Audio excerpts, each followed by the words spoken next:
اعوذ باللہ من الشیطان اللعین الرجیم بسم اللہ الرحمن الرحیم۔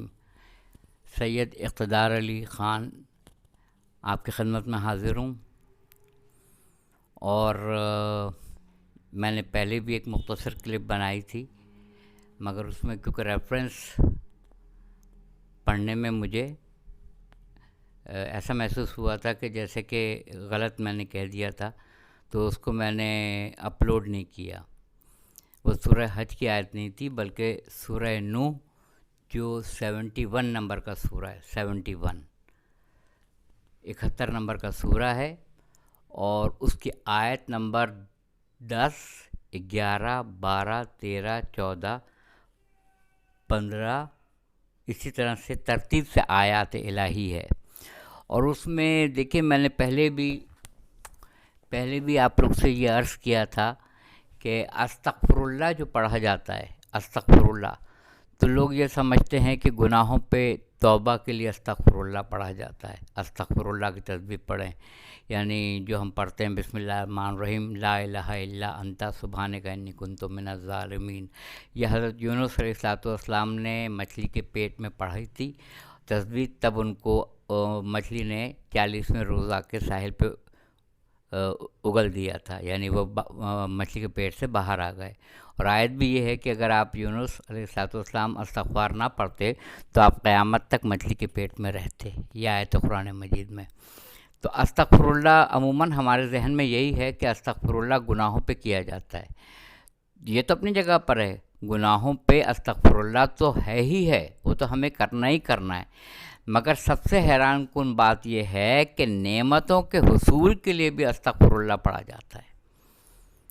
یعنی جب ہم کوئی گناہ کر بیٹھتے ہیں تو کانوں کو ہاتھ لگاتے ہیں، یا کوئی گناہ سنتے ہیں کسی کا تو کانوں کو ہاتھ لگاتے ہیں، کہتے ہیں استغفر اللہ، استغفر اللہ، اللہ محفوظ رکھے، استغفر اللہ، اللہ محفوظ رکھے۔ گناہوں کی توبہ کے لیے استغفر اللہ پڑھتے ہیں جو ہم نے ماضی میں کیے ہوتے ہیں یا جو ہم حال میں کر رہے ہوتے ہیں۔ مگر سب سے اہم نقطہ یہ ہے کہ اس سورہ کے اندر 71 نمبر کا سورہ ہے، سورہ نوح، اس کی آیت نمبر 10، اس میں تذکرہ ہے، آپ جا کے مطالعہ میں کر سکتے ہیں کہ تم استغفر اللہ پڑھو۔ اس استغفر اللہ کے جواب میں کیا تمہیں دوں گا؟ میں مال سے تمہاری مدد کروں گا، میں اولاد سے تمہاری مدد کروں گا۔ بعض جگہ قرآن مجید میں ترجمے میں یہ ہے کہ میں تمہیں مال دوں گا، میں تمہیں اولاد دوں گا، مال و اولاد۔ مگر جو میں نے فتح محمد خان جالندھری ان کا ترجمہ پڑھا ہے، مولانا فتح محمد خان جالندھری کا ترجمہ، اس میں یہ ہے کہ میں تمہیں مال سے مدد دوں گا، اولاد سے مدد دوں گا۔ کس سے؟ استغفر اللہ پڑھنے سے۔ اور کیا ہے؟ میں تمہیں باغات دوں گا، باغ دوں گا تمہیں۔ اچھا، باغ، استغفر اللہ پڑھنے سے باغ بھی ملے گا، مال بھی ملے گا، اولاد بھی ملے گی، اور میں تمہیں نہریں بھی دوں گا، نہریں۔ لوگ عموماً یہ کہتے ہیں، یہ ایک مستند واقعہ ہے حضور صلی اللہ علیہ وآلہ وسلم کی زندگی کا، یہ تاریخ میں یہ واقعات لکھے ہوئے ہیں کہ ایک شخص آیا تو اس نے کہا کہ میرے یہاں اولاد نہیں ہے، آپ نے کہا استغفر اللہ پڑھو۔ تھوڑی دیر کے بعد ایک اور آیا، اس نے کہا یا رسول اللہ صلی اللہ علیہ وسلم، میرے پاس میری نہر خشک ہو گئی ہے۔ اللہ کے رسول فرماتے ہیں صلی اللہ علیہ وسلم استغفر اللہ پڑھو۔ ایک شخص آیا کہ میرا یا رسول اللہ صلی اللہ علیہ وسلم، میرا جو باغ تھا وہ اجڑ گیا ہے، بالکل ویران ہو گیا ہے، کہا استغفر اللہ پڑھو۔ یعنی لوگ آتے گئے، کسی نے کہا مال نہیں ہے، آپ نے کہا استغفر اللہ پڑھو، کسی نے کہا اولاد نہیں ہے، آپ نے کہا استغفر اللہ پڑھو، کسی نے کہا باغ ختم ہو گیا، کہا استغفر اللہ پڑھو، کسی نے کہا نہر خشک ہو گئی، یہ کہا استغفر اللہ پڑھو۔ تو چاہنے والے تو ہر وقت حضور صلی اللہ علیہ وسلم کے گرد جمع رہتے تھے، ان کے اصحاب۔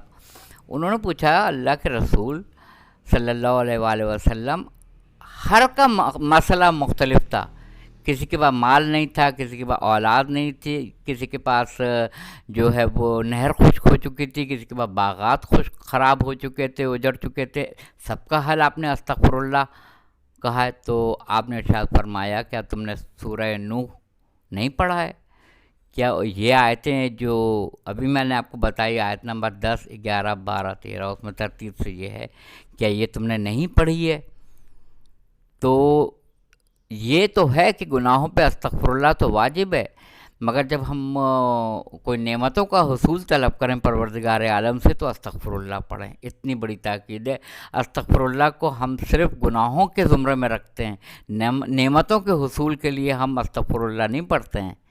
اٹھتے بیٹھتے استغفر اللہ پڑھنا چاہیے، تاکہ جو ہماری زندگی میں برکت ختم ہو گئی ہے وہ برکتیں آ جائیں، جو نہریں خشک ہیں لوگوں کی اس میں پانی رواں ہو جائیں، جو باغ اجڑ چکے ہیں وہاں ہریالی آ جائے، جن کے پاس اولادیں نہیں ہیں، اولاد نہیں ہیں، وہ ان کو اولاد عطا کرے، جن کے پاس مال یعنی تنگ دستی ہے وہ ان کو مالا مال کر دے۔ استغفر اللہ پڑھیں۔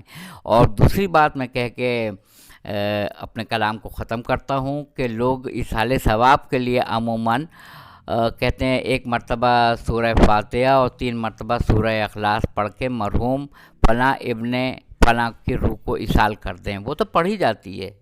اور سورہ حمد پڑھنے کے بعد سورہ جو اخلاص ہے وہ 3 مرتبہ پڑھ کے ایصال کیا جاتا ہے۔ یہ ہم قرآن جب ہم نماز پڑھتے ہیں تو ہم اپنے لیے بھی تو پڑھتے ہیں سورہ حمد، یہ تھوڑی ہے مخصوص کے مرحومین کے لیے پڑھا جائے، ہم اپنے لیے بھی تو پڑھتے ہیں۔ اور بغیر سورہ حمد کی تو کوئی نماز ہی نہیں ہوتی ہے۔ پہلے پروردگار عالم کی کبریائی بیان ہوتی ہے، اس کے بعد ان کے راستے پہ چلا جس پہ تو نے نعمتیں تمام کی ہے، نہ کہ ان کے راستوں پہ جس پہ تو نے عذاب نازل کیا یا جن پہ تو غضبناک ہوا، ان کے راستے پہ۔ یہ تو ہم اٹھتے بیٹھتے نماز میں یہ جملے پڑھتے ہیں۔ تو میں آپ کے لیے سورہ فاتحہ زندگی میں پڑھ سکتا ہوں آپ کے سامنے، آپ میرے لیے زندگی میں سورہ فاتحہ میرے لیے پڑھ سکتے ہیں۔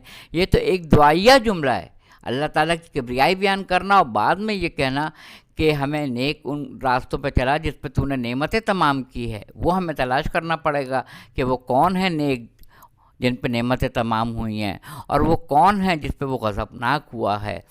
وآخر دعوانا الحمدللہ رب العالمین۔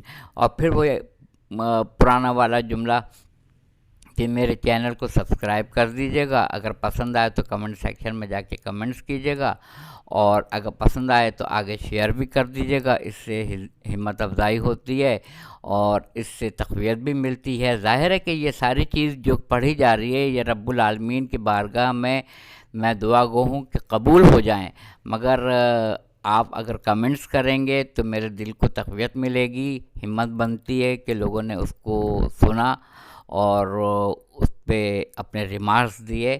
سبسکرائب کریں گے یا کمنٹس کریں گے تو مجھے اچھا لگے گا۔ جزاک اللہ۔ وآخر دعوانا الحمدللہ رب العالمین۔